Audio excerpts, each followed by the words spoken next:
어느 늦은 여름밤, 나는 별 생각 없이 인터넷 커뮤니티를 서핑하며 시간을 보내고 있었다.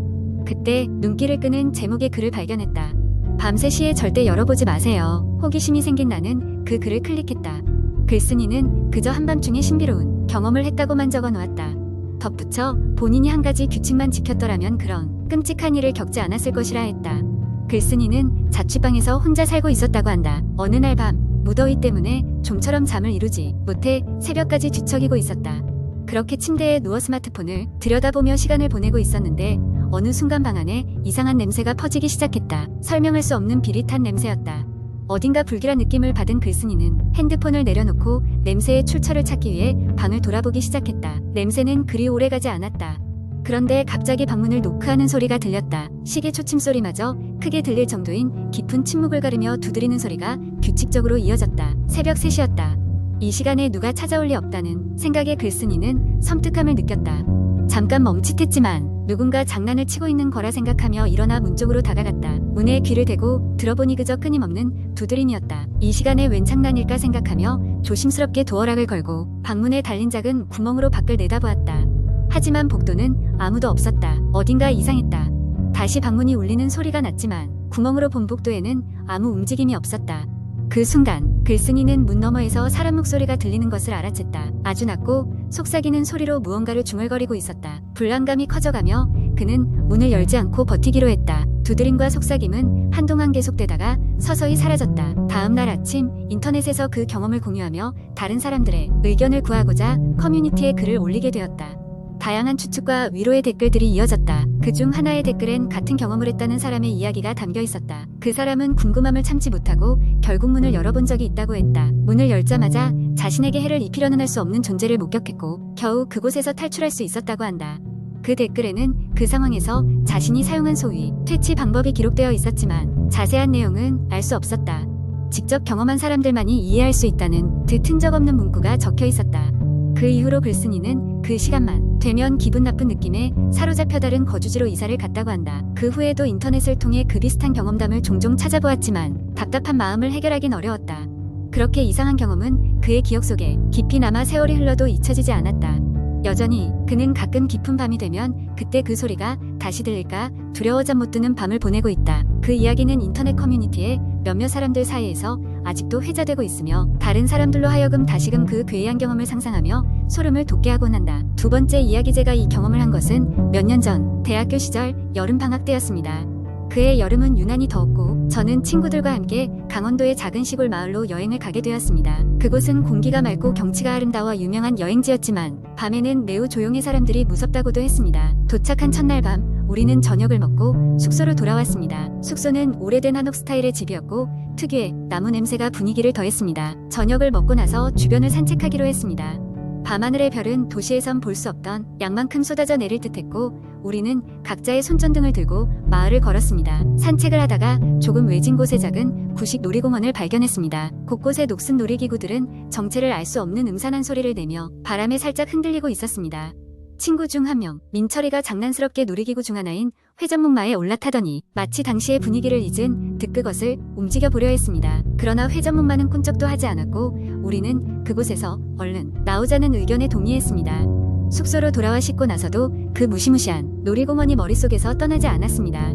친구들과 둘러앉아 이야기를 나누다 보니 놀이공원 근처에서 이상한 소리가 났다는 의견이 나오기 시작했습니다. 처음에는 바람소리겠거니 했지만 점점 많은 친구들이 자신도 들었다며 불안해하기 시작했습니다. 다음 날 우리는 근처에 계신 한 어르신에게 그 놀이공원에 대한 얘기를 꺼냈습니다. 어르신은 잠시 침묵하시더니 눈을 피하시며 말씀하셨습니다. 그곳은 마을 아이들 사이에서 귀신 공원이라고 불리지 수십 년 전에 어느 아이가 그곳에서 놀다가 사고를 당했는데 그 이후로 아이의 영혼이 그곳을 떠나지 못한다네. 그 이야기를 듣고 우리 모두는 섬뜩함을 느끼면서도 믿기 어려웠습니다. 하지만 그날 밤 우리는 더욱 기이한 경험을 하게 되었습니다. 이번에도 어김없이 듣게 된 이상한 소리에 따라 저는 조용히 방을 나가보기로 했습니다.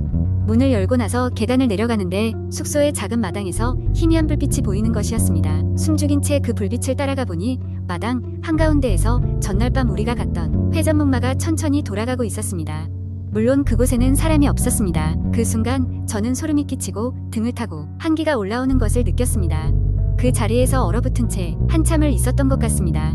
정신을 차린 후 저는 서둘러 돌아와 친구들에게 이 사실을 알렸고 우리는 다 같이 그곳을 벗어나기로 했습니다. 다음 날 아침 우리는 부랴부랴 짐을 챙겨 서울로 돌아왔습니다. 그 사건 이후로 우리는 그곳에 다시 발을 들이는 일은 없었습니다. 과연 그곳에 어떤 일이 벌어졌던 걸까요?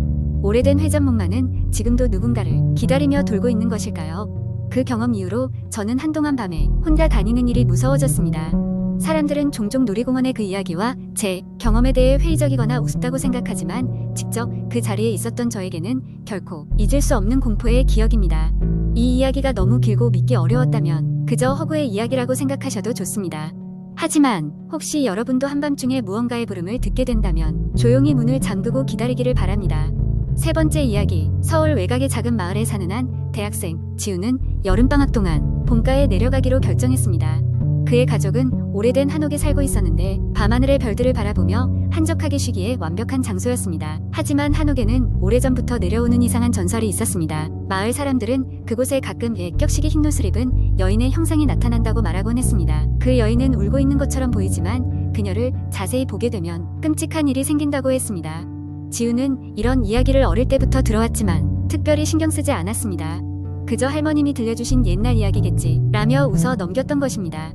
그러나 이번 여름방학은 조금 달랐습니다. 집에 도착한 전날 밤 지우는 이상한 소리를 들었습니다. 문풍지를 지나가는 바람소리와는 다른 무언가였습니다. 가늘고 떨리는 여자아이의 목소리로 멀리서 들려오는 울음소리처럼 그는 잠에서 깨어나 창문을 열어보았지만 바람이 신나게 휘몰라치는 밤하늘 뿐이었습니다. 다음날 할머니께 그 이야기를 전하자 할머니는 심각한 표정으로 말씀하셨습니다. 그 여인은 오래전 이 집의 주인이었단다. 자신의 가족이 모두 전염병으로 죽자 홀로 남아 매일같이 울었지. 그때 마을 사람들이 그녀를 위로하려고 했지만 소용없었어. 그녀는 결국 사라지고 지금도 자신의 가족을 찾아 헤맨다는구나. 할머니의 이야기를 들은 지우는 등골이 오싹해졌습니다. 그날 밤 그는 더욱 놀라운 경험을 하게 되었습니다. 불이 꺼진 방 안에서 그는 귓가에 누군가 속삭이는 소리를 들었습니다. 같이 가. 지우는 침대에서 벌떡 일어나 방을 둘러봤지만 아무도 없었습니다. 그 목소리는 다소해서 감춘 슬픔이 느껴졌고 그를 압도했습니다. 그는 심장이 터질 듯 뛰었지만 마음을 진정시키려고 애썼습니다. 그날 이후 매일 밤 지우는 같은 소리를 들었습니다.